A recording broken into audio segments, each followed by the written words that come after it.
buenas noches, sean bienvenidos a una nueva entrega de su programa Foro 506. Mi nombre es Luis Fernando Sanabria.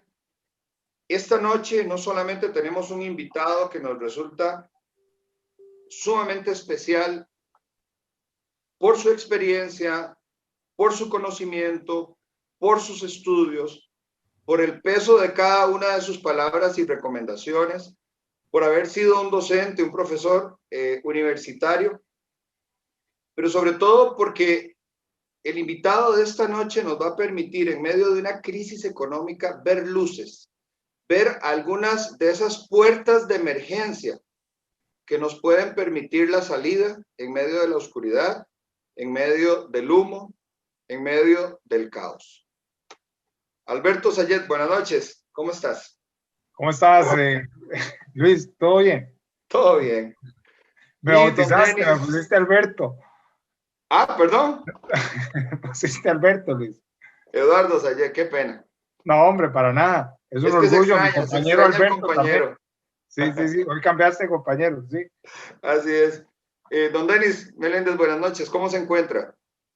Bien, buenas noches. Mucho gusto estar acá. Y bueno, tratar de ver en qué podemos contribuir para ver si la gente entiende toda esta coyuntura tan complicada que estamos viviendo y que pareciera que no todo el mundo la ha entendido.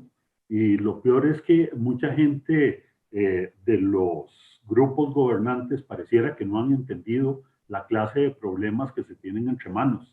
Y eso sí, verdaderamente es preocupante. Cuando uno ve, por ejemplo, el artículo que sacó hoy la Contralora General de la República, en donde les dice, bueno, que pareciera que no tienen prisa para nada, pareciera como que son negligentes, como que están esperando que las cosas caigan del cielo, pues verdaderamente uno se preocupa. Así es, definitivamente esta ausencia del sentido de la emergencia, de la prontitud de tomar decisiones cuando hay que tomarlas y el postergar, lamentablemente en términos económicos y financieros, el tiempo simplemente va haciendo que vaya la maquinita incrementando los costos, o dicho de otra manera, que cada vez el precio sea más caro, el que tenemos que pagar por postergar. El doctor Denis Meléndez Howell es economista, exregulador general de la República de los Servicios Públicos, exdirector de Estudios Económicos del Fondo Latinoamericano de Reservas, catedrático de la Universidad de Costa Rica en la Escuela de Economía, fue gerente general del Banco Hipotecario de la Vivienda, bachiller en matemáticas de la Universidad de Costa Rica, economista de la Universidad de Costa Rica, máster en Ciencias Económicas, Desarrollo Económico y Planificación de la Universidad de Chile, doctor en Economía de la Universidad de Duke en Carolina del Norte, una de las universidades más prestigiosas del planeta, comparada con la Universidad de Harvard y de Oxford. Don Denis Meléndez Howell es columnista, conferencista, líder de opinión, docente universitario y a través de su edad, que no voy a decirla, él la dirá, se ha permitido conocer de la A a la Z todo nuestro sistema y nuestra estructura económica, ha logrado identificar los aciertos en las decisiones político-económicas y también los hierros que arrastramos y que nos tienen en la situación que estamos hoy. Don Denis, en el año 2004, en el Océano Índico, un sismo de 7.5 en la escala de Richter sacudió una isla llamada la isla de Celebes en Indonesia. Pocos minutos después, una ola explosiva acabó con la vida de 200,000 personas de distintas costas en 14 países. Un tsunami que destruyó Indonesia en segundos. Hubo en ese momento señales y cálculos difusos de los que tenían que activar las alarmas. Algo muy similar a lo que estamos viviendo hoy, en donde mientras unos economistas dicen es una emergencia, hay que actuar ya, otro grupo de irresponsables quieren seguir alargando el tiempo y en discusiones interminables, queriendo de alguna manera democratizar si se apaga un incendio o no se apaga el incendio, si utilizamos agua o utilizamos espuma, si los bomberos tienen tiempo para ir a almorzar o si pueden trabajar seguido, si tenemos que parar el fin de semana ante esta catástrofe o hay que trabajar 7 días a la semana, 24/7. Ante esta catástrofe que se da en Indonesia, algunos, muy pocos, lograron resguardar su vida alejándose de la playa. Otros, al ver algunas señales de la naturaleza, tomaron los navíos y se fueron mar adentro. Una tribu de Tailandia que se llaman los Moken, milenariamente tenían una leyenda de una ola que se llamaba la ola que comía, la ola que iba a destruir la isla. Y a través de esta previsión que tuvieron milenaria, lograron ver los signos en la naturaleza y prácticamente salvaron a toda su tribu. Los pescadores birmanos no vieron la amenaza y la ola los llevó, los arrastró y prácticamente no pudieron sobrevivir. Algunos sintieron el temblor y luego vieron cómo el mar rápidamente se alejó. Otros estaban muy entretenidos en la playa, bronceándose, con música, con lentes oscuros, con los ojos cerrados, tomándose un traguito, y simplemente fueron arrasados. Pero más allá, don Denis, de las personas que perdieron la vida, 5 millones de personas sobrevivieron. Sin embargo, vieron destruidas sus casas, sus trabajos, sus pueblos, sus empresas y sus pertenencias. Todo el tejido productivo fue destruido. Hoy un gobierno malintencionado, socialista, hasta la médula, que es incapaz de comunicar, que es absolutamente destructivo al no tomar decisiones y permitir que a pesar de que estamos viendo las señales, así como las aves volaron en el momento del terremoto, ya el dólar está empezando a dar señales al alza.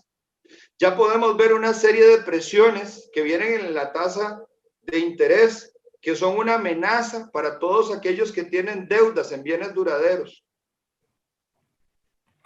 Esta amenaza nos va a hacer chocar de frente y en seco con una tragedia económica, social, política, cultural y evidentemente sanitaria que se puede ver agravada más allá de la pandemia por las otras necesidades que se están descuidando producto de la falta de ingresos del sistema de salud costarricense.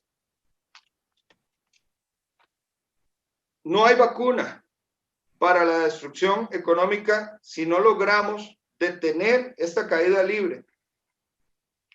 Mientras que la tragedia del Océano Índico golpeó esas 14 naciones, la tragedia económica que viene, que es como una ola tomando fuerza, nos va a afectar 7 provincias, 82 cantones y 5 millones de costarricenses.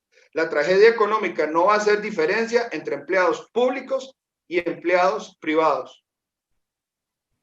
Esto adicionalmente nos va a afectar en otros índices, como por ejemplo el aumento de la delincuencia, del crimen organizado.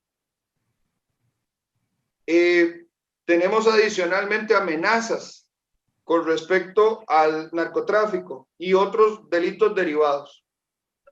Al ciudadano decente no le queda otra cosa que recurrir a la oración en este momento y a la fe, de salir cada día de su casa y no ser asesinado por un asaltante, de no perder su trabajo, de no perder su vivienda. Estamos en un momento, don Denis, en donde el mundo se vuelve muy amenazante para el costarricense. Viendo este marco conceptual que yo le he hecho de una catástrofe natural y considerando que estamos en Costa Rica en este momento, viendo cómo algunas de estas alarmas se activan, ¿cómo explicarle, don Denis, al ciudadano que no es economista, qué es un default, qué es un impago en términos simples y cómo afecta esto los precios más importantes, los 3 monstruos que están ocultos en el closet, que es el tipo de cambio, la tasa de interés y la inflación? Don Denis. Sí. Bueno, ese panorama que presentaste respecto a esa catástrofe natural, pues sí, lo pone a uno a pensar, y lo pone a uno a pensar que bueno, tal vez no vamos a tener consecuencias tan graves como esa, pero sí nos vamos a acercar bastante si es que no tomamos las medidas. Yo creo que podemos hablar muchísimo de lo que se viene y de lo que puede ocurrir, pero que nada de eso es irremediablemente inevitable, puesto que hay muchas medidas que se podrían estar tomando de una vez y que lamentablemente no se ve que haya intención de hacerlo. Pareciera como que nuestras autoridades están pensando, no sé, si en las soluciones van a caer del cielo, o a veces, como he visto por ahí algunas insinuaciones, hasta pareciera como que hay la intencionalidad de llevar este país hacia el caos, hacia una situación extrema. Bueno, algunos aducen que puede haber motivaciones políticas para eso, otros pues simplemente dicen que puede ser inexperiencia o que hay mucha impericia. En cuanto a esto, se está hablando en estos días de la posibilidad de que el país entre en una situación de default, es decir, una situación de impago, una situación en la cual el gobierno ya no va a tener recursos para pagar. Generalmente el default se le llama al pago de la deuda. Bueno, pero es que el gobierno no solo va a tener problemas para pagar la deuda, sino que irremediablemente eso se va a comunicar a todo el sistema y probablemente lo vamos a ver en el sentido que el gobierno no va a tener recursos para pagar los salarios de los empleados públicos. Algunos dicen que yo soy muy optimista porque pienso que el gobierno sí va a pasar bien este fin de año, va a lograr pagar los aguinaldos y demás, pero que empiezo a ver los problemas más o menos hacia finales del primer trimestre del año entrante. Pero si llegamos a caer en una situación de esas, en una situación de cesación de pagos, es una situación gravísima.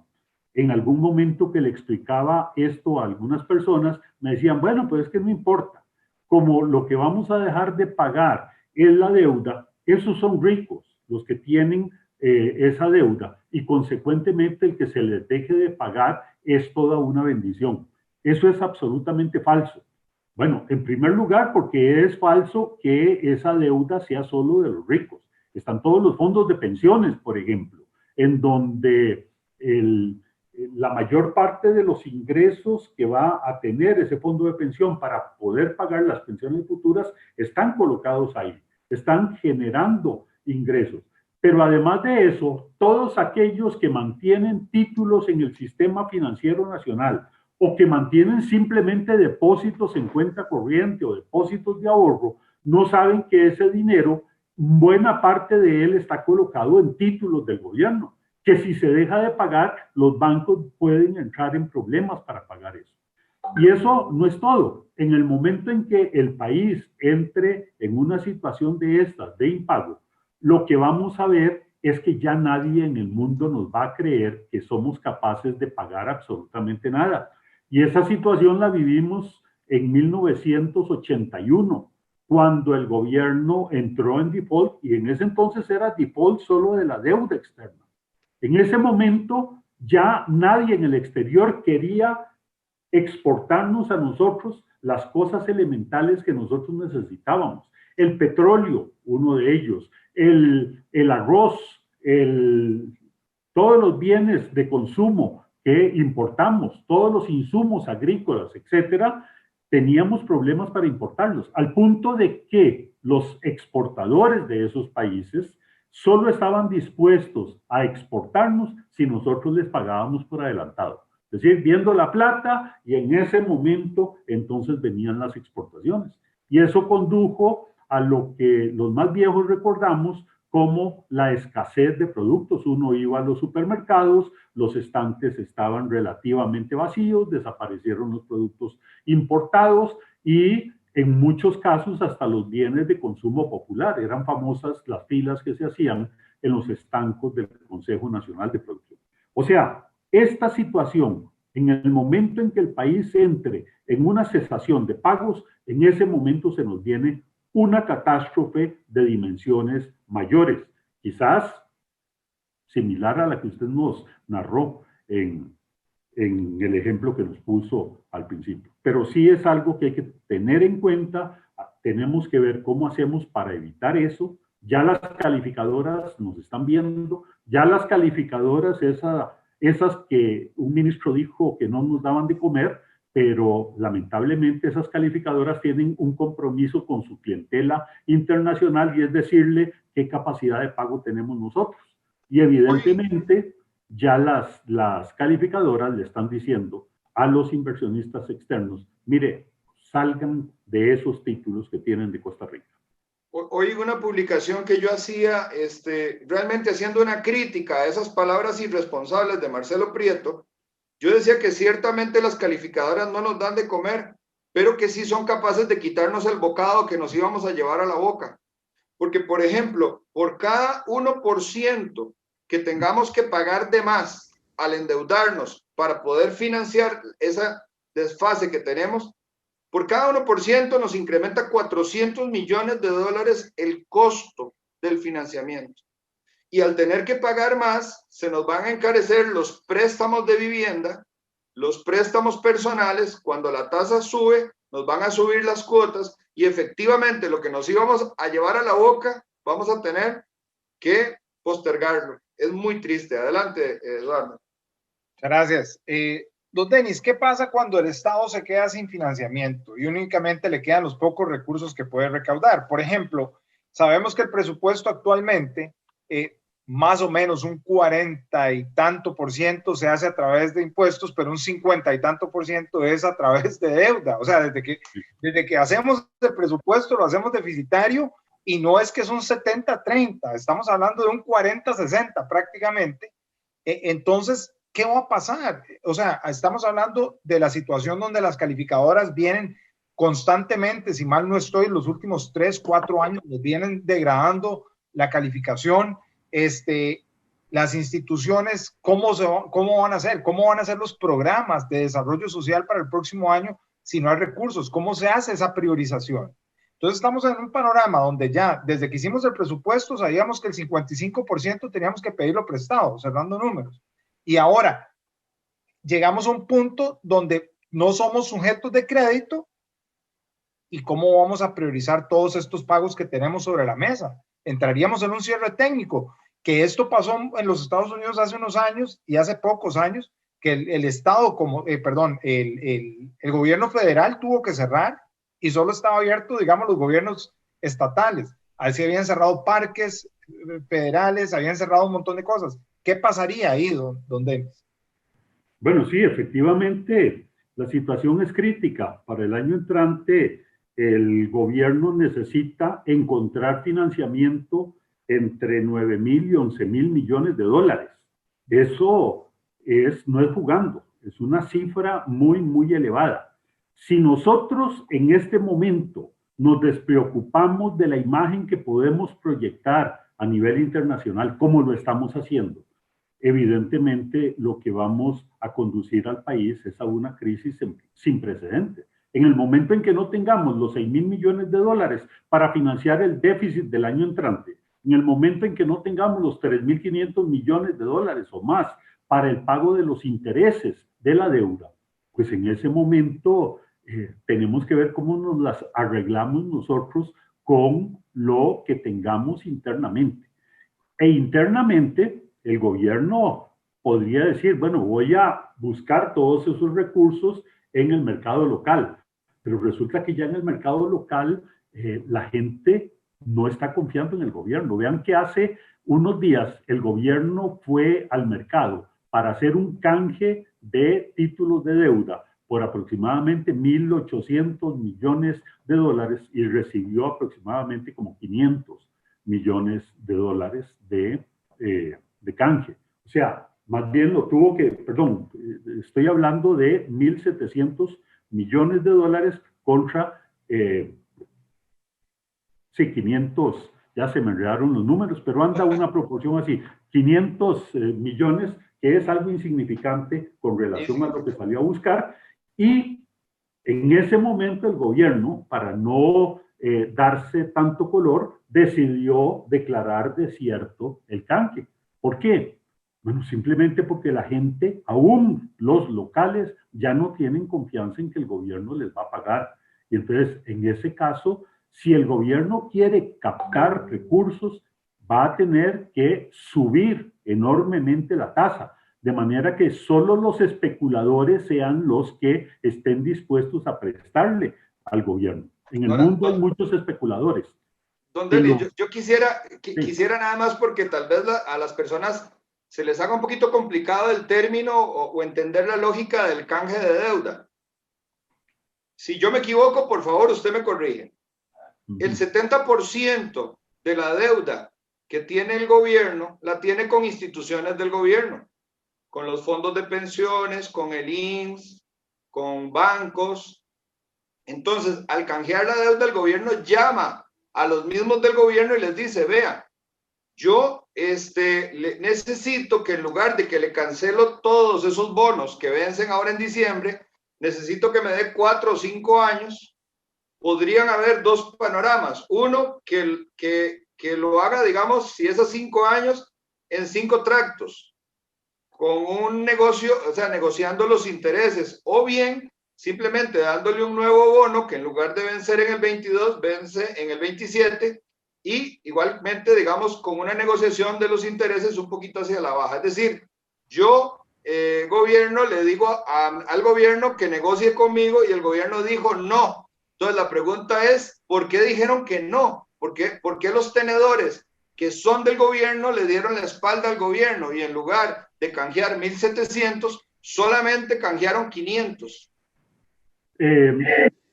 Existen regulaciones muy estrictas para manejar los fondos de pensiones, para manejar las colocaciones de los bancos y para las inversiones de las instituciones. Cualquier banco tiene prohibido colocar recursos que no estén a la tasa de mercado. Esa es una prohibición que se dio precisamente en algún momento por el abuso que hacía el gobierno de llamar a las instituciones, recuerdo muy claramente a la Caja del Seguro Social con el Fondo de Invalidez, Vejez y Muerte, y le decía, mire, resulta que estamos en un problema para poder pagar la deuda y usted tiene unos bonos que le rinden un 12% anual. Lo que vamos a hacer es que yo le voy a cambiar esos títulos que usted tiene que se vencen en el 2025, se los voy a canjear por bonos que se vencen en el 2030, 2035 y a una tasa de interés menor a la que tienen. Esa es una decisión antifinanciera. O sea, cualquiera que haga eso se expone a sanciones penales porque está incurriendo en un delito. Nadie en el gobierno quisiera estar en una situación como esa. Si yo soy el tesorero de la Caja del Seguro Social y me llegan a proponer un negocio, yo tengo que decir, mire, lo siento mucho, pero estos recursos no son míos. Estos recursos ni siquiera son de la Caja del Seguro. Estos recursos son de todos los... Don Denis, pero este ha sido el argumento de los sindicatos. Si los sindicatos han dicho, es que es al gobierno que le debe al gobierno, es tan fácil y tan sencillo como decirle, le cambio los bonos. Y vea que ahora la tesis se cae.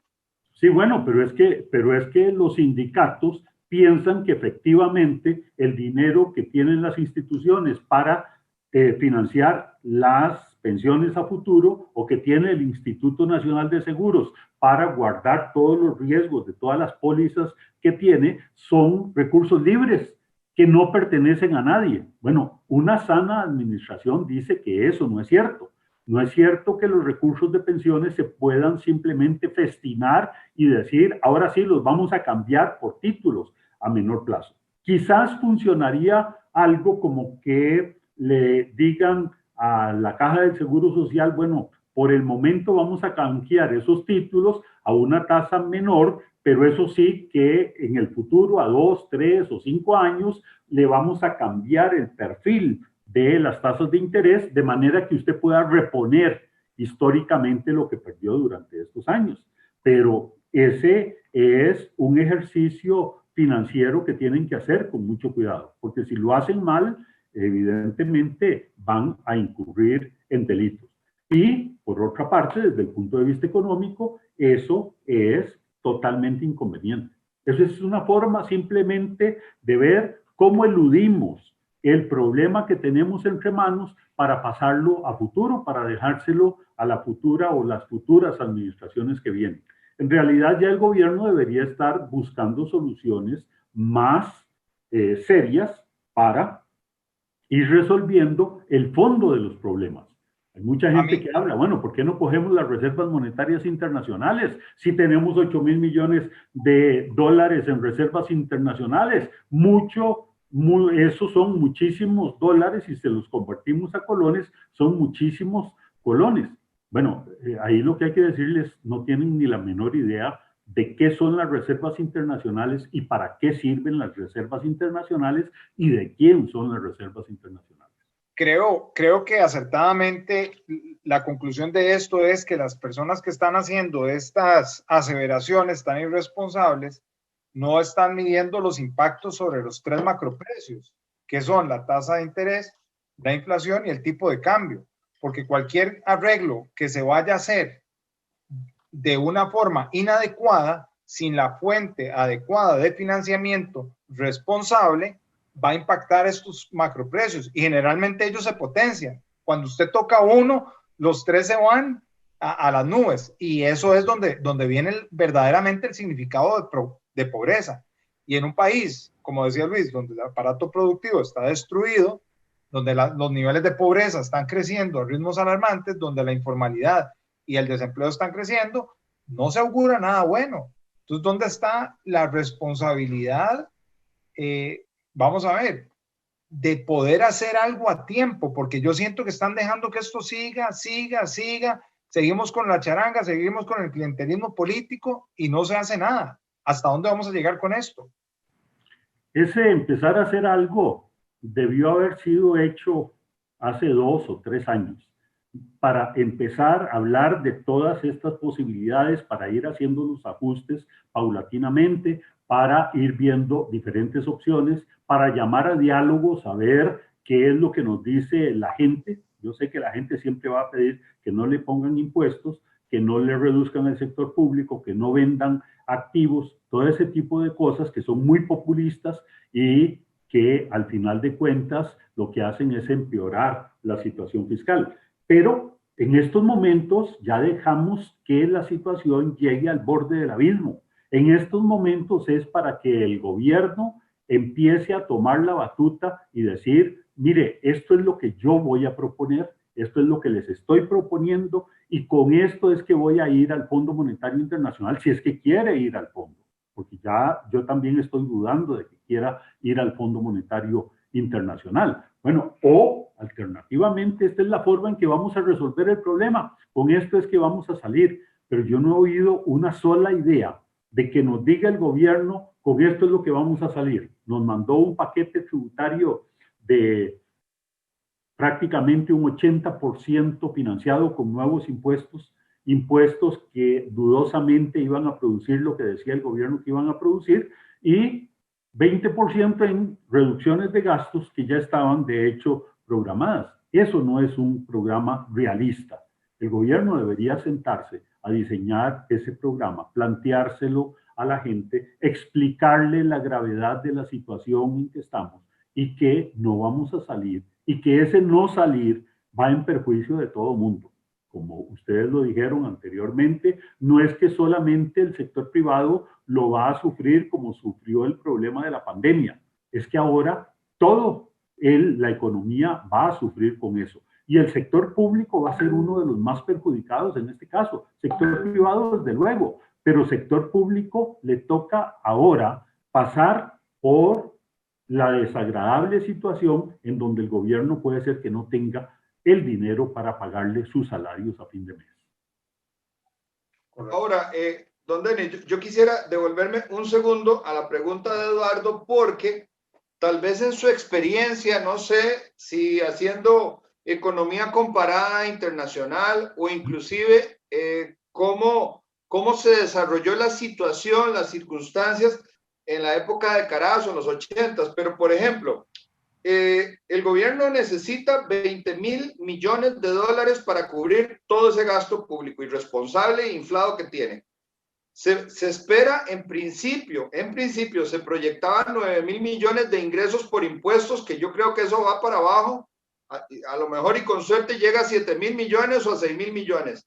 Entonces, podría pasar de que le hagan falta 11.000 millones a que le hagan falta 13.000 millones. Entonces, la pregunta mía es, ¿a qué le va a dar prioridad el gobierno? ¿A pagar JAPTEVA o a pagar el IMAS?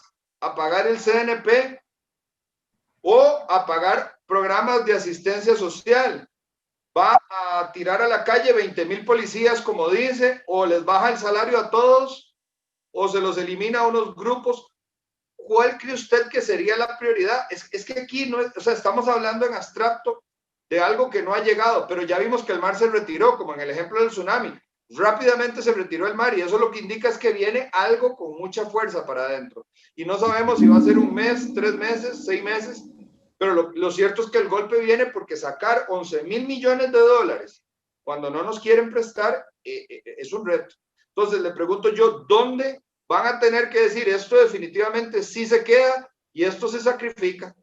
Y va a ser como en el navío que se tira al mar, digamos, el peso extra. ¿Dónde cree usted que el gobierno tendría esa sensatez, esa madurez, esa habilidad política para decir, bueno, esto no hace tanto daño como si recorto por este lado, o al revés, me va a ocasionar menos problemas políticos hacer el recorte aquí, por ejemplo, que en educación? Entonces, ¿cómo cree usted que finalmente cuando no alcanza la plata se distribuye? Sí, mire, yo no sé si me lo está preguntando en serio a mí de por dónde se va a ir el gobierno. No tengo ni la menor idea de por dónde se va a ir el gobierno, pero todo anticipa de que no va por el mejor camino, que está simplemente tratando de ignorar que está pasando algo, como que todo está muy bien. Leyendo ese artículo tan complicado que publicó el presidente de la República, creo que el domingo, me da la sensación que el presidente nada más se dedica a decirnos la buena administración que está haciendo y las cosas buenas que ha hecho, pero no nos dice cuáles ni cómo va a resolver la situación en que está. Yo creo que definitivamente el gobierno debería replantearse radicalmente la estructura del sector público y debería estar ya en este momento tratando de reducir todo lo que se pueda del gasto público. No es simplemente componer impuestos. Componer impuestos es absolutamente contradictorio, porque poner más impuestos es recesivo. Eso significa que entre más impuestos empiece a sacarle a la gente, más va a caer la producción interna, más va a caer el Producto Interno Bruto. Y eso nos va a profundizar la relación, porque la relación entre ingresos y Producto Interno Bruto, la relación entre gasto público y Producto Interno Bruto va a empezar a empeorar. Y entonces lo que tratábamos de resolver con impuestos lo vamos a perder por el lado de la producción. Me ha llamado ahora que se ha hablado de la posibilidad de recortes en el presupuesto, cuando la Comisión de Hacendarios proponía algunos recortes y cuando el ministro de la Presidencia envió un comunicado a todas las instituciones de que salieran a rasgarse vestiduras para tratar de evitar que les redujeran su presupuesto. Bueno, la impresión que me da de todo eso es que el gobierno no quiere hacer ajustes en el gasto. Y muchos de ellos lo que decían es, mire, es que si me hacen ese recorte en el gasto, vamos hacia un cierre técnico. Para mis adentros me decía, bueno, pareciera como que les está cayendo la peseta. Pareciera como que ya están empezando a entender que hay mucha parte del sector público que debería pasar a un proceso de hibernación en donde se haga un cierre técnico como el que pasó los ferrocarriles durante 14 años, desde que se cerraron en el 94 hasta que se volvieron a recuperar en el 2008, 2010, por ahí. Bueno, un cierre técnico en donde, si es necesario, porque no somos políticamente capaces de enfrentar la situación como se debe, por lo menos tratemos de evitar todos los costos adicionales que conlleve más allá de la planilla. Lo ideal no es hacer eso, lo ideal es hacer de una vez los ajustes que correspondan. Pero yo le aseguro que una serie de instituciones como el Consejo de Producción que usted mencionó, como Habdeba, como el IFAM, como el INDER, como muchas de las dependencias del Ministerio de Cultura, dejan de funcionar y le aseguro que nadie se da cuenta de eso, porque no están aportando absolutamente nada a la producción.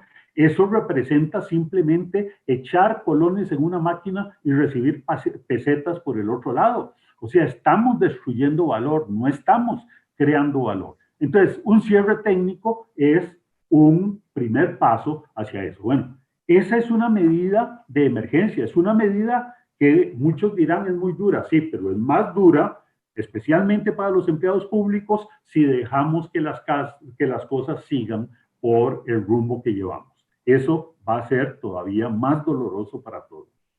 Don Denis, a mí me preocupa mucho porque yo creo que esta pregunta se ha vuelto recurrente en nuestro programa. ¿Es inexperiencia, es impericia, es ignorancia o es perversidad? Yo creo que la gente está harta de escucharme a mí decir eso, porque todos los programas lo pregunto. Lo que pasa es que yo no creo que uno pueda ser tan bruto, perdóneme que diga la palabra, para no tomar las decisiones que hay que tomar, y lo que me da a mí la impresión es que es más bien por el lado de la perversidad, que es que yo quiero llegar a esa situación. Eso es lo que se lee. Vea, abren el diálogo Costa Rica propone, discute y analiza, no me acuerdo cómo se llama, dialoga, propone y discute. Los economistas han mandado miles de propuestas, la ciudadanía ha mandado miles de propuestas. Ahora se arman una discusión, las mesas de trabajo con su gente en las regiones y no sé qué, no han llegado a nada, no han tomado las iniciativas de nada, cuando la otra mesa de trabajo propuesta por el Banco Popular está caminando, creo que en una dirección más acertada. El tema aquí es qué es el blindaje auditivo que tiene esta gente que no quieren hacer caso a lo que se les está diciendo. Yo no puedo decir que esto es ignorancia o que esto es impericia o inexperiencia, porque a todas luces les están soplando para que hagan bien el examen. Y lo que quieren es sacarse una mala nota. ¿Qué es lo que se esconde detrás de todo eso? Yo todavía no llego a pensar tanto que todo sea mala fe. Me da la impresión que hay mucho de inexperiencia. Un día de estos, uno de los medios de comunicación publicó la lista de asesores que tiene el presidente de la República.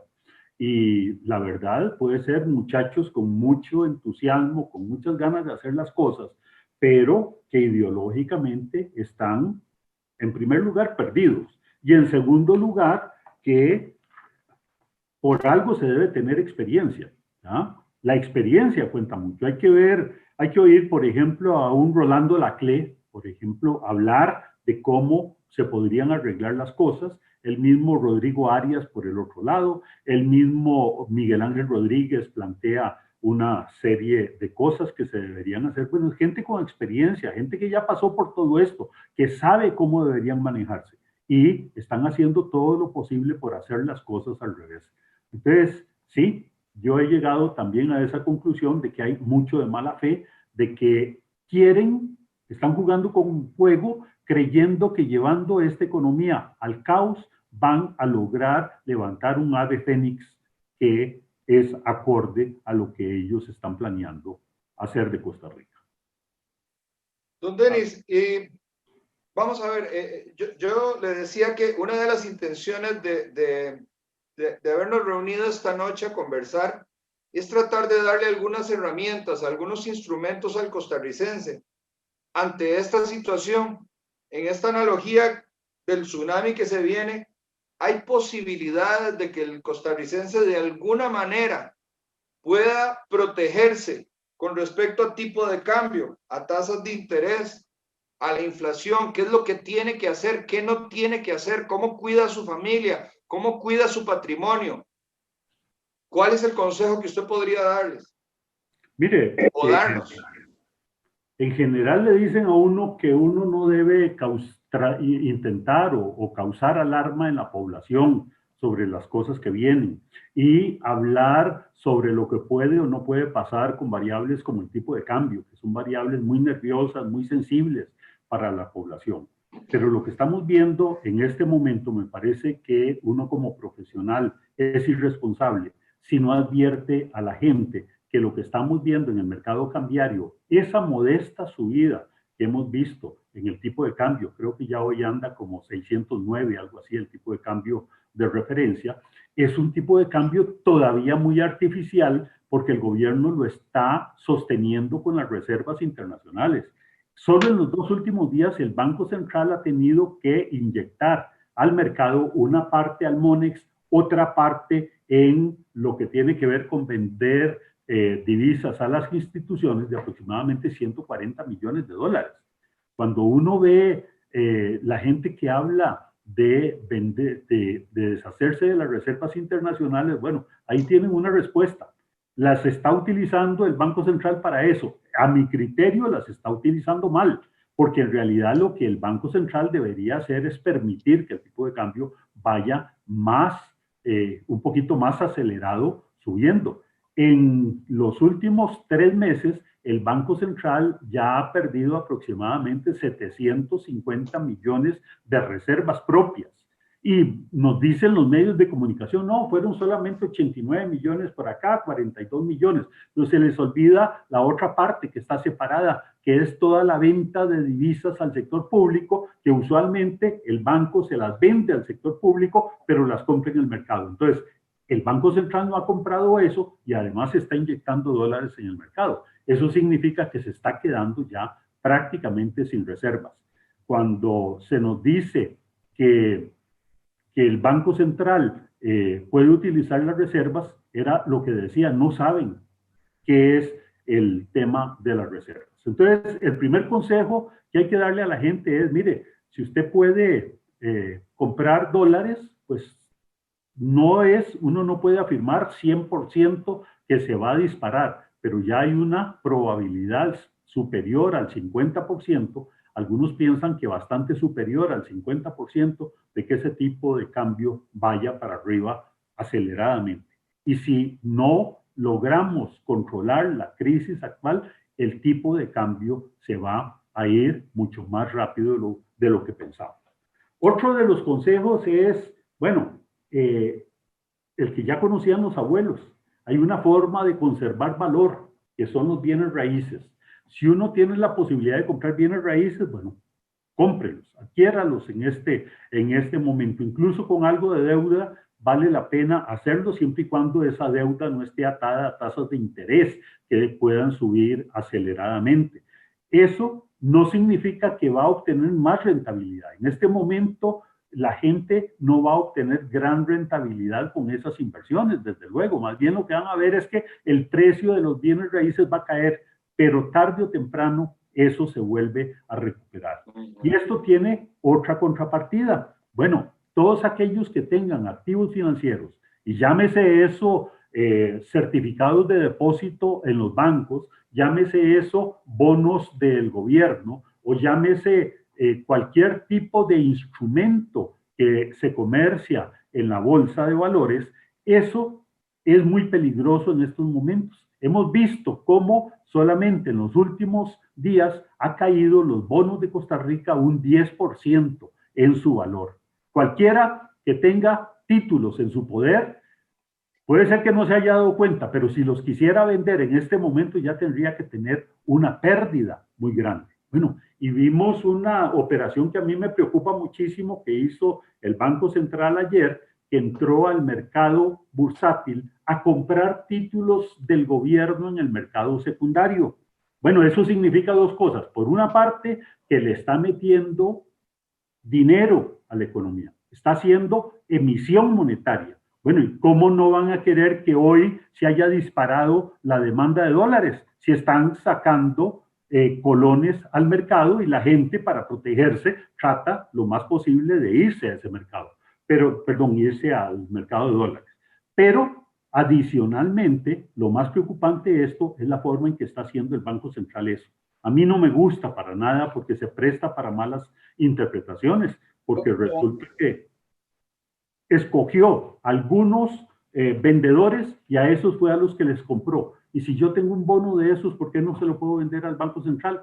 cómo fijaron el precio, cuál fue el precio que se estableció, porque yo sí tengo que soportar las pérdidas en los títulos que tenga y estos que fueron privilegiados no lo tienen.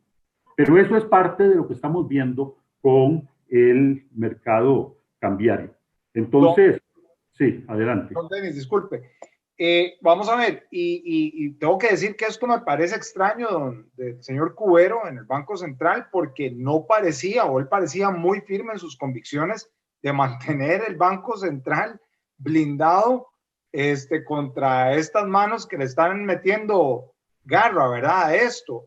Podría ser una cosa por ahí, esa es la primera, que él esté cediendo ante ciertas presiones o que él por convicción crea que esto es lo correcto que está haciendo. Y la segunda, ¿ve usted posible un corralito financiero aquí a corto o mediano plazo ante toda la estampida de estos capitales que pueden estar saliendo por un lado y segundo esta escasez de dólares que se está provocando por el otro lado? Bueno, en realidad sí, yo no sé, no querría atribuirle toda la culpa a don Rodrigo Cubero en este tema de la compra de títulos. No nos olvidemos que eso fue aprobado por los diputados en la reforma que hicieron a la ley del Banco Central el 4 de abril pasado. Muchos advertimos del peligro que eso conllevaba, porque significaba simplemente utilizar el Banco Central para financiar al gobierno. ¿Qué mercado secundario? Bueno, sí, pero yo digo, incluso si ya tomaron esa determinación, hasta sería preferible que lo hicieran de manera transparente y lo hagan directamente financiando al gobierno. Pero ni siquiera eso, lo están haciendo con el mercado secundario, lo cual significa que entran a comprar cierto tipo de títulos, les dan los colones a esos tenedores de esos títulos, con esos colones, los que reciben el dinero se van y compran otros títulos o compran dólares o lo que sea, y entonces empiezan a agravar la situación. Don Denis, y sería muy mal pensado creer que tal vez esa compra sea amigos del gobierno, tenedores, para sacarlos ante una posible caída muy fuerte en el valor de esos títulos, porque ya tuvo un arranque en el cual hubo una pérdida del 12% del valor en 8 días de un tipo de títulos. Pero podría no pensar mal si no es que están trabajando para algunos grupos específicos y comprando ahora caro antes de que no valga nada o valga muy poco. ¿Podría no contestar esa pregunta? Lo que Si usted pasa gusta, es no que, la contesta. lo que pasa No, es que el mal pensado soy yo. O sea, no. Lo que pasa es que, sea por las razones que sea, ¿ya? Da para pensar y da para sospechar que pueda estarse dando algún tipo de triangulación por ahí, en donde si el gobierno no tiene plata, entonces lo hace a través de un intermediario que puede ser, bueno, en este caso como fue Citibank, el Private Bank, el Banco Popular, les da la plata a estos señores de los bancos. No sabemos a qué precios se los compraron, porque hasta eso más, no hubo una muy subasta. teledirigida la estrategia, sí, claro. Sí, y entonces, en este caso da para sospechar de que perfectamente alguien puede estarse ganando por ahí una cantidad interesante, porque si vende unos títulos a un precio y sale al mercado, vuelve a comprar otros títulos que los compra mucho más baratos, pues ahí tiene una ganancia neta, sea quien sea el banco, pero normalmente los bancos no actúan por sí mismos, actúan precisamente porque tienen que responder a los ahorrantes. Si el Citibank está vendiendo, el Citibank Costa Rica está vendiendo, es porque ya la gente tiene mucho miedo y entonces ha empezado a pedirle a Citibank o ha empezado a pedirle al Banco Popular, mire, ya no queremos tener esos títulos, por favor, véndalos, ¿ya? Aunque tengamos pérdidas. Y el Banco Central llega a decir, bueno, es que nos interesa mantener la liquidez en el mercado y nos interesa que los títulos no caigan. Vea qué grave, nos interesa que los títulos no caigan, porque si caen, entonces resulta que la deuda del gobierno va a aumentar.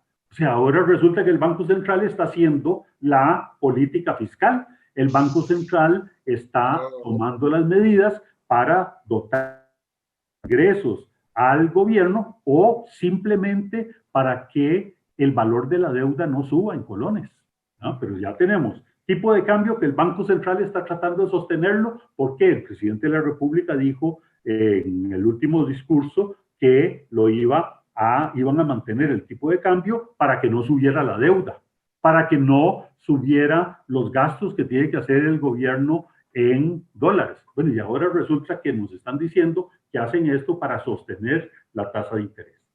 Eso es una situación muy complicada, un manejo con bastante impericia de las variables monetarias y variables fiscales.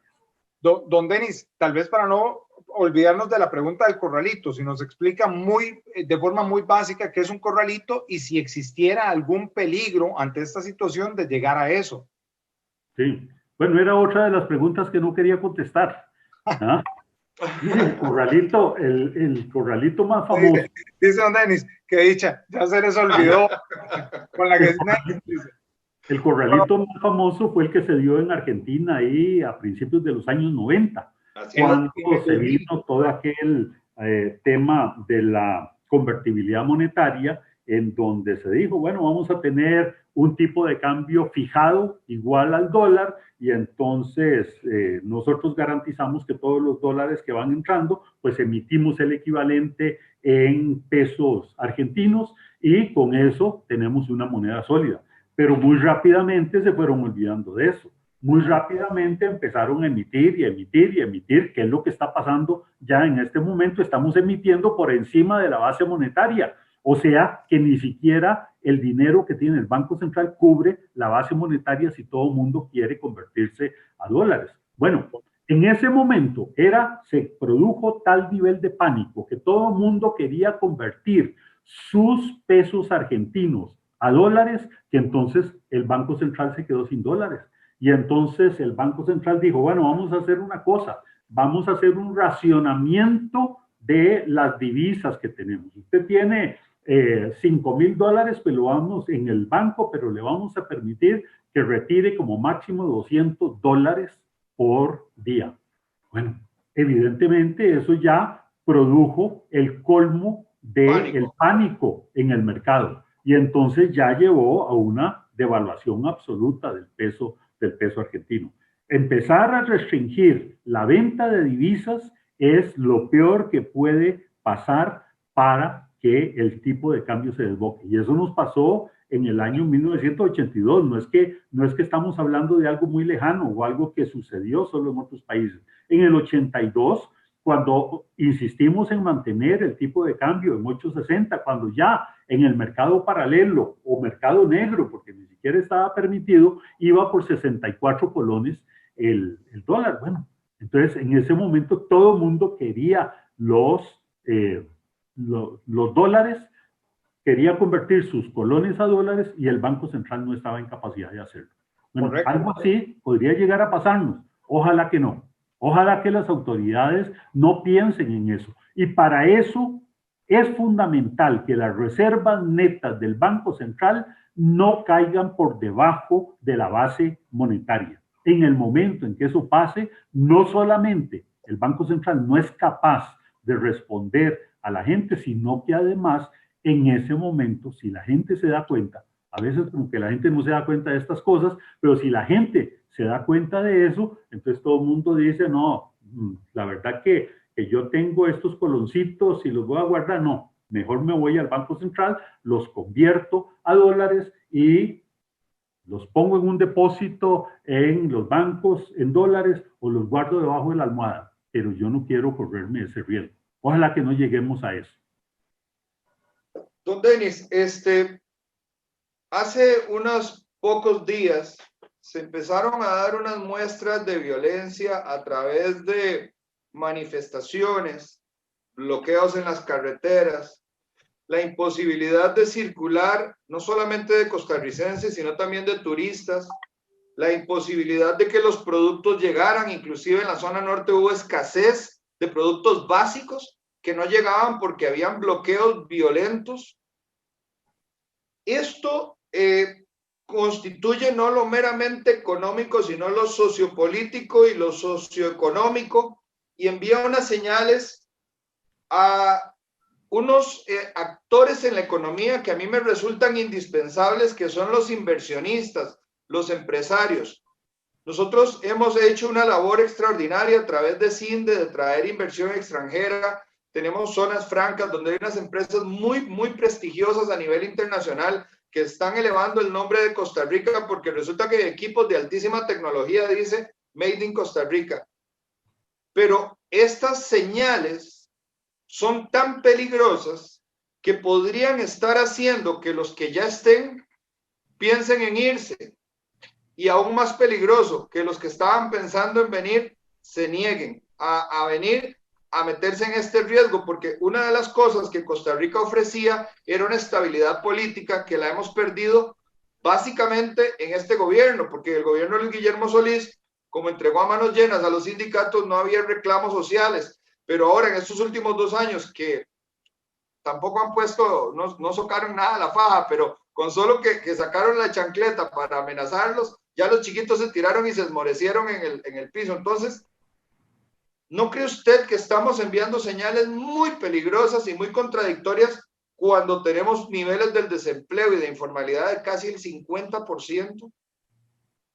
Sí, mire, en realidad todo está manga por hombro en esta economía y en esta sociedad como un todo.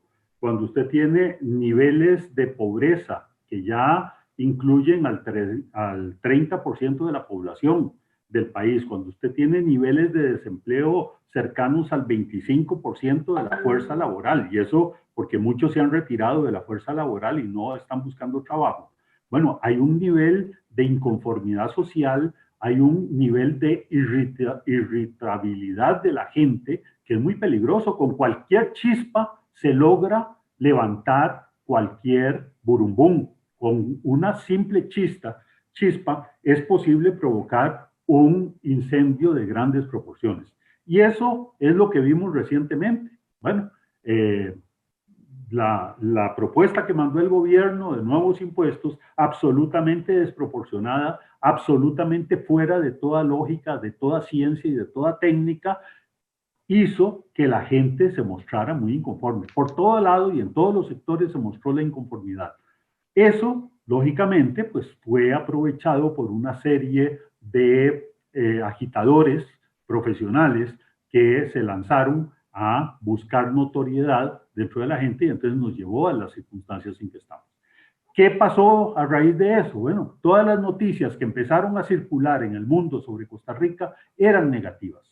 Era más o menos lo que pasaba con Colombia durante muchos años en temas de la guerrilla y la violencia. A pesar de que había cosas buenas, lo único que destacan los medios internacionales son las cosas malas.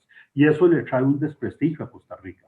Téngase en cuenta que solo el año pasado la inversión externa directa disminuyó aproximadamente 600 millones de dólares de lo que venía siendo en años anteriores. Y ya simplemente por el temor de lo que se veía venir en nuestra economía.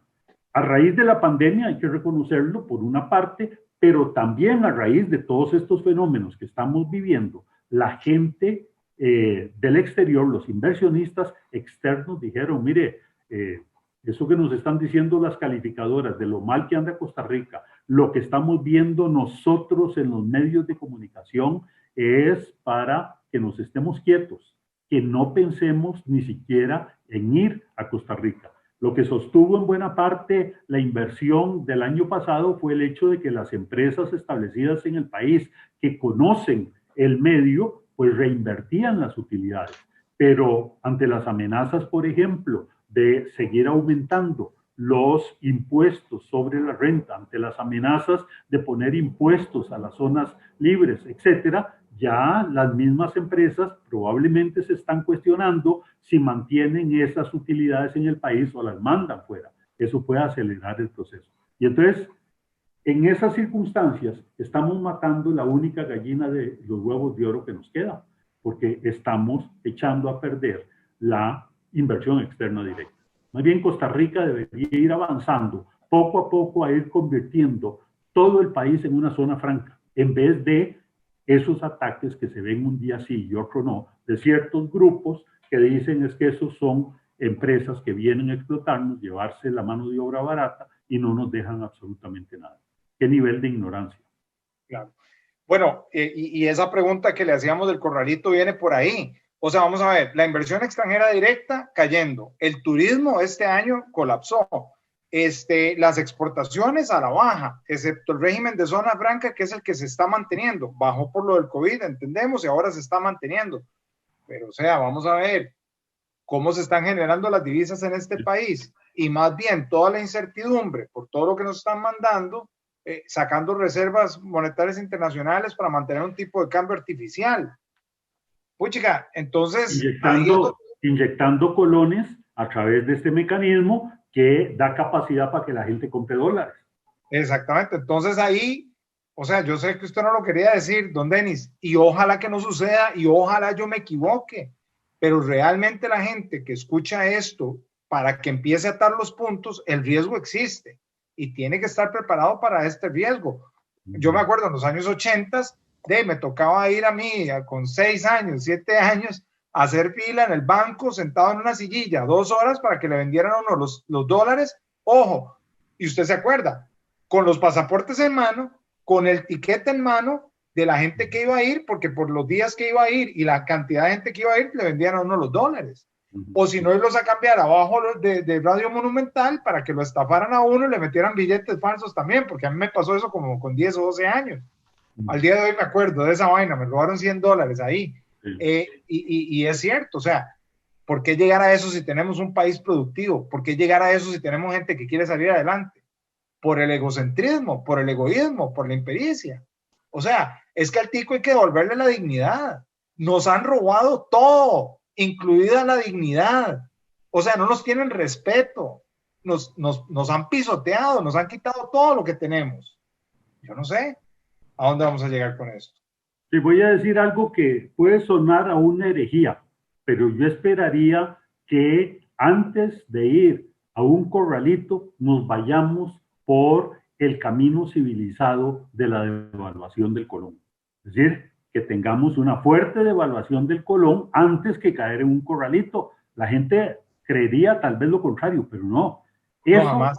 El corralito, eso de que le restrinjan los dólares que le van a vender, de que usted no tiene derecho a comprar todos los dólares que necesita, es fatal y produce efectos mucho más perniciosos que una devaluación grande. Claro, y una devaluación tal vez con el sistema, puede ser ampliar los rangos de las bandas o puede ser con el sistema de mini evaluaciones que estuvimos, no me acuerdo, 15 años con las mini evaluaciones. Entonces, por lo menos uno podía hacer una programación para las importaciones, uno podía hacer una programación para sus vacaciones o lo que fuera a necesitar los dólares. Pero concuerdo completamente, sería lo más responsable ante un escenario caótico, ¿verdad? Fernando. Sí, lamentablemente. A mí me preocupa. Okay. Perdón, don Denis, adelante, disculpe. No. Que lamentablemente estamos otra vez en la situación en donde todas estas medidas pudieron haberse empezado a realizar hace bastante tiempo. El Banco Central no debió haber permitido que se fueran perdiendo esas reservas propias y que las hubiese estado reponiendo. Ya en este momento, irnos a un proceso muy ordenado de devaluación puede ser problemático. A mí me preocupan varias cosas, don Denis, y me preocupan mucho. Por ejemplo, todavía escuchaba yo unas declaraciones del señor Célimo Guido en un programa de televisión reafirmándole a una muchedumbre de gente que estaba viendo el programa de que para eso estaban las reservas, que no pasaba nada si se cogían 2.500 millones, si de todas maneras teníamos 8.000 millones, que eso no era ningún problema, que para nosotros era muchísimo mejor esa vía que la vía de ir por el préstamo del Fondo Monetario Internacional. ¿Y sabe qué es lo que pasa? Que estas ideas que no tienen ningún fundamento, la gente, como no las analiza, las repiten como loras, y cuando usted repite una mentira, muchas veces la transforma en una verdad. Ahora, el keynesianismo, esa teoría económica de que el gobierno es el que saca a un país de la crisis, aquí se ha entendido muy convenientemente, porque el asunto es que cuando se han aplicado estas teorías keynesianas, lo que se ha hecho es aumentar el gasto del Estado, pero en salarios, en pluses, en incentivos, en las más odiosas, asesorías, viajes al extranjero, alquileres de lujo absolutamente innecesarios y no en obras de infraestructura, porque la construcción es virtuosa. Si nosotros hiciéramos una carretera 4 carriles por todo Guanacaste y otra que nos haga una costanera bien hecha por todo el Pacífico, la cantidad de desarrollos inmobiliarios con vistas a la playa, donde la gente podría decir, bueno, no, yo no me importa, yo vivo en Jacó y trabajo en San José, pero la verdad es que yo en 40, en 15, en 30 minutos puedo desplazarme. Entonces podría ser virtuoso el desarrollo y llevar a otras zonas, digamos, también compartir un poco, sobre todas las costas, que es lo que está más abandonado.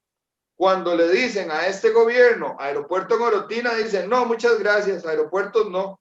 Bueno, entonces hagamos marinas. No, marinas no, porque se llenan de yates y los ricos nos dan mucha alergia, nos dan un plurito. Cuando se le habla de canal seco, no, tampoco. Definitivamente no, por ese camino no vamos y se excusan. Y los proyectos que inventan son proyectos como el del tren, que nos decía un invitado que va a ser un proyecto a 5, a 6 o a 7 años. Es decir, que en realidad no tiene ningún impacto inmediato, pero hay construcción y hay obras de infraestructura. Por ejemplo, construir hospitales, que son virtuosos, generan un montón de trabajo. Porque también hay que entender una cosa, don Denis, uno de los índices macroeconómicos o una instrumentalización para poder determinar o diagnosticar una economía es si la construcción está bien o la construcción está mal. Y yo no sé si usted visualiza algún loco que en este momento quiere irse a comprar un apartamento nuevo, sabiendo que no se sabe si mañana hay trabajo, y las empresas que están en riesgo no son las costarricenses, son las de todo el mundo, porque eso es un tema pandémico, es mundial, ¿verdad? Entonces, le pregunto yo, ¿hay alguna vía, digamos, de desarrollo que se pueda acelerar, meter el pie en el acelerador para poder activar al menos la economía y con esto todos los trabajos y encadenamientos? Sí, bueno, empiezo por retomar el tema que planteaste al principio, que es si estamos viviendo una teoría keynesiana o no.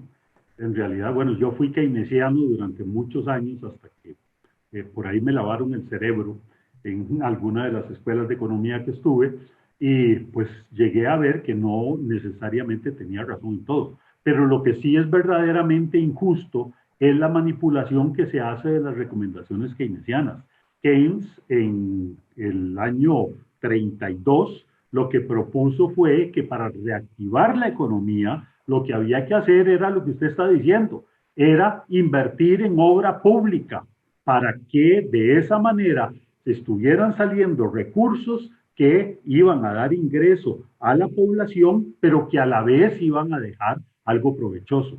Aquí lo hemos interpretado, yo he oído diputados que dicen, no, es que lo que sostiene la economía nacional funcionando es el gasto público, entonces no podemos reducir el gasto público. No, mire, cuando usted está cogiendo la plata y la está tirando al cajón de la basura, evidentemente eso le va a dar un poquito de ayuda a los que reciben el salario, pues nada más, ahí se acabó. Ahí no hay ningún efecto multiplicador del que nos hablaba Keynes. Evidentemente eso es totalmente perverso. Lo que estamos viendo en estos momentos del gobierno es que nos dan ganas de llorar. En estos momentos que nos vengan a salir con una convención colectiva del Ministerio de Educación, en donde se dan tantos privilegios adicionales a los educadores. Yo les tengo mucho aprecio, yo fui educador también y sé que lo que eso significa, pero de ahí a empezar a hacer cosas tan irracionales como declarar que las zonas peligrosas se le va a pagar otro incentivo por zonaje a los educadores. Puede ser que alguien viva aquí en Cuatro Reinas, en Tibás, y a la par está León 13 y declararon León 13 una zona peligrosa, entonces ya quien vaya de la Reina a León 13 le tienen que pagar además otro zonaje. Eso no puede ser. Cuando el gobierno da esas muestras de que no quiere reducir el gasto y precisamente dan como justificación eso, de que es que el gasto público es lo que sostiene en funcionamiento la economía, es un absurdo total y absoluto. Es botar la plata. Eso va por el camino exactamente equivocado. No Sí, sé si sí, intencional o inintencionalmente dije algo sin contestar. no, yo creo que Algunas sí. Bueno, veces lo el hago tema es intencionalmente. si se puede dinamizar de alguna manera la construcción. O sea, a Sí, mí claro. realmente lo que me preocupa es que yo veo el horizonte muy oscuro en términos de la construcción. Yo no entendería, sinceramente me costaría mucho pensar que si el tipo de cambio se dispara y las tasas de interés también, porque como decía Eduardo, son como elementos que caminan juntos, ¿verdad? O sea, difícilmente se mueva uno y los otros vayan a la inversa, ¿no? O sea, si va uno para mal, los otros lo acompañan. Entonces, realmente el tema de la construcción me preocupa muchísimo y uno podría decir, bueno, la gente de repente va y alquila lo que ya hay. Pero bueno, al deprimir la construcción, el daño económico que es multiplicador es enorme la cantidad y sobre todo afecta a la gente más humilde en el términos de que son los que construyen, ¿verdad? Son estratos de gente muy humilde con salarios bajos, pero muy trabajadores y que necesitan, o sea, que viven al día. Sí, claro. El otro tema es que de repente uno diga, bueno, no cambio el carro por 2 o por 3 años, ¿verdad? Otro dirá, y no compro carro, me la juego con transporte público. Pero el problema es que disparar el tipo de cambio y por el otro lado no tener fuentes de empleo, el tipo de cambio, a mí no me preocupa que encarezca una casa. O sea, ese no es el punto. O que te haga más caras las tenis, o que te haga más caro un jeans o un traje. No, el problema es que te encarece la comida. Entonces castigas al pobre 2 veces. Primero lo desposees del trabajo y luego le haces imposible la adquisición, no de bienes, de alimentos, de lo más básico. Las medicinas se importan en un 99%, se encarecen. Entonces castigamos también en la salud. Entonces realmente el tema es muy preocupante, ¿verdad? Muy preocupante. Sí. Pero bueno, Creo... don Denis, nosotros cerramos el programa usualmente con un segmento que le llamamos Si yo fuera presidente, que para los que no tienen aspiraciones presidenciales, yo esperaría que usted las tenga, me haría muy feliz, Sí, pero si no las tiene, por lo menos como aquel consejero del presidente, que el presidente lo llama y le dice, don Denis, lo necesito, hay una emergencia y necesito que me saques de esto. Dame 3 pautas a hacer ya para revertir esta caída en la que nos vamos a ver enfrentados en muy poco tiempo. ¿Qué le diría usted, presidente? Sí. Bueno, yo le diría, mire, en primer lugar, parte de lo que tiene paralizado este país es la cantidad enorme de trámites burocráticos que hay que hacer para desarrollar cualquier proyecto. En estos momentos en que el país necesita que salga todo tipo de microempresas, de medianas empresas o de grandes empresas, que se atraiga inversión externa directa, lo que necesita el país es que el proceso sea muy ágil. Un trámite para instalar una empresa en otros países se hace en 1 o en 2 días. En Costa Rica hay trámites que se llevan 1 año y medio. Eso no puede ser. Entonces, lo primero que yo haría sería decretar una amnistía general de regulaciones. Eso no quiere decir que vamos a ir por la libre en todo, no, ahí están las leyes, ahí están los reglamentos que se deben seguir, pero entonces hay que empoderar a los ingenieros o a los responsables de los proyectos de cumplir con eso. Ellos saben que si incumplen, después tendrán sanciones, pero que por lo menos si alguien quiere instalar un negocio, no tenga que esperar 2 meses obtener el permiso del Ministerio de Salud para instalar ese negocio. Sabrá que en algún momento le van a llegar a supervisar, pero ya funciona. Eso en primer lugar para dinamizar esas cosas. En segundo lugar, yo le diría al presidente de la República, mire, hay una cantidad de medidas que usted puede hacer en este momento para dinamizar la demanda, dándole ingreso a la gente más pobre. ¿Cómo se le da ese ingreso? No es con el bono proteger, es simplemente rebajándole el precio de los productos básicos que compra. Y en estos momentos tenemos, y eso lo dijo la OECD, en estos momentos el decil más pobre de la población paga un 8% de su salario, vea, un 8% de su salario solo en comprar arroz, adicional a lo que le costaría si los precios fueran los precios internacionales. Está pagando en exceso un 8%, está pagando en exceso un 5% por el azúcar, está pagando en exceso por la sal, está pagando en exceso por la leche, está pagando en exceso por la carne. Y eso son disposiciones que ni siquiera tienen que ir a la Asamblea Legislativa. Esas son decisiones que el presidente de la República, a través del Ministerio de Economía, podría estar tomando. De esa forma, le alivianan la situación a la población más pobre, les da capacidad de consumo y además le permite el poder reactivar la economía. Por otra parte, yo le diría al presidente de la República, mire, olvídese de esas traumas ideológicos que tiene y que el sector público hay que mantenerlo funcionando así sea ineficiente. Haga el cierre técnico de una cantidad de instituciones que no están haciendo nada. Está bien, mantengan los salarios en un nivel mínimo, qué sé yo, un 50%, un 60% de los trabajadores, pero cierre eso, porque eso le va a servir para que toda la economía no se caiga. Si usted sigue empeñado en que va a mantener la situación de la estructura del sector público como está, eso se va a llevar en un alud a todo el resto de la economía. Excelente. Eduardo, ¿algún comentario de cierre? Pues no, súper complacido. Realmente don Denis nos dio una cátedra hoy en varias aristas y nos deja ver los panoramas como tienen que ser. Don Denis, muchísimas gracias, realmente complacidos y esperamos pues tenerlo por acá en alguna otra ocasión. Temas hay muchos y muy profundos, entonces yo le agradezco más bien. Bueno, Denis, mucho gusto. Yo no me quiero quedar con la tentación de hacerle una última pregunta. Sí.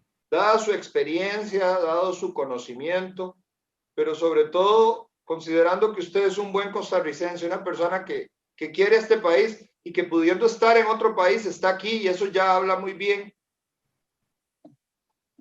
¿Cuál es el tipo de líder que necesita Costa Rica en las próximas elecciones? ¿Cuál es el perfil que usted cree que podría ser un buen líder que nos saque adelante y nos lleve por un camino que va a ser duro, va a ser empinado, pero seguro, a buena marcha, a paso firme? Lamentablemente en este mundo en donde el populismo priva y la gente se deja llevar por impresiones superficiales, es muy difícil poder evitar que los líderes que salgan para las próximas elecciones tengan mucho de ese perfil. Pero evidentemente yo pretendería que el líder que salga para las próximas elecciones sea alguien capaz de hablarle con la verdad a la gente, de plantearle los problemas a la gente como son y tratar de convencerlos de que la solución que está proponiendo es la que corresponde hacer.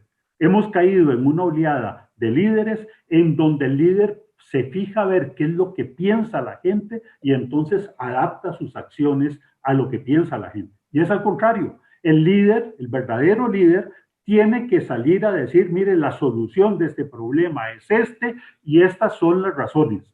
Muchos le creerán, otros no le creerán, pero esa debería ser la forma de hacer política. Bueno, excelente la apreciación. Yo creo que haciendo algún tipo de imagen mental, pareciera que la sociedad costarricense está en el mar cuando hay estas aguas peligrosas, que hay rótulo que dice aguas peligrosas y la gente va y se mete, como un poquito parecido a Manuel Antonio, ¿verdad? Que cuando uno se da cuenta salen en carrera los muchachos. Yo diría que el líder no es el que se va a ahogar con los que están adentro, sino más bien el que los logra sacar, ¿verdad? Y a veces darles una regañadita y ponerlos con los pies en la tierra de que si hay un rótulo es por alguna razón. Creo que hay bastante experiencia internacional para saber que estamos haciendo una muy mala apuesta en este momento. Don Denis, muchísimas gracias de verdad por su tiempo, por sus palabras, por este espacio que nos ha brindado y que sea esta la primera, pero por favor no la última, que nos acompaña y nos ilumina con su conocimiento. Bueno, eso depende de ustedes. Bueno, y de que todavía yo siga vivo, ¿eh? Porque ya... No, yo creo que vamos a tener Don Denis para el rato. Con esta pandemia uno nunca sabe. Pero bueno, ahí estamos, ¿no? Ha sido un gusto y un placer conversar con ustedes, preguntas muy inteligentes y sobre todo, pues que lo hacen a uno pensar verdaderamente en cuáles deben ser las soluciones. Muchísimas gracias, don Denis. De verdad que es un honor que usted nos hace. Y también muchísimas gracias a usted que muestra tanta cultura y que nos acompaña en cada una de las entregas. Hemos repetido en diversas ocasiones de que hay algunos temas que son temas difíciles, temas amargos, pero forman parte de la realidad. Y entonces estos temas no se puede cerrar los ojos y pensar que no están ahí, sino todo lo contrario. La forma de salir de los problemas en los cuales nos hemos metido, o inclusive otros nos han metido, es diseccionándolos, analizándolos, discutiéndolos, investigando y aprendiendo. Hoy don Denis nos hace un resumen de una enciclopedia gigante en 1 hora y unos poquitos minutos, y yo creo que ustedes, tanto como nosotros, entramos siendo unos y salimos siendo otros. Buenas noches, muchas gracias. Si este programa le ha gustado, por favor, compártalo con sus amigos, con sus contactos, discútalo en familia. Y sobre todo, dele seguir a la página para que pueda estar en comunicación constante con nosotros y con las próximas entregas. Muchas gracias de nuevo y buenas noches. Muy bien.